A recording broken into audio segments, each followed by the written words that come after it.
शाहूवाडी तालुका शैक्षणिक व्यासपीठाने उभारली पुस्तकांची गुढी। गुढीपाडवा हा चैतन्य, उत्साह आणि मराठी नववर्षाचा प्रारंभ दर्शविणारा सण मोठ्या आनंदात साजरा केला जातो।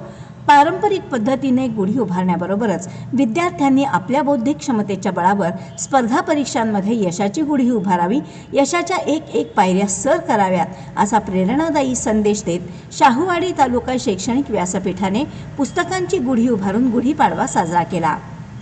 या अनोख्या उपक्रमातून ज्ञान, वाचन संस्कृती आणि स्पर्धा परीक्षेची प्रेरणा यांचा सुंदर संगम साधण्यात आला। पारंपरिक सणाला शैक्षणिक मूल्यांची जोड देत विद्यार्थ्यांमध्ये अभ्यासाविषयी सकारात्मकता निर्माण करण्याचा प्रयत्न यावेळी करण्यात आला। यावेळी अभ्यासिकेतील सर्व विद्यार्थी, व्यासपीठाचे पदाधिकारी तसेच हितचिंतक मोठ्या संख्येने उपस्थित होते। उपस्थितांनी या उपक्रमाचे कौतुक करत विद्यार्थ्यांसाठी हा उपक्रम प्रेरणादायी ठरणार असल्याची भावना व्यक्त केली।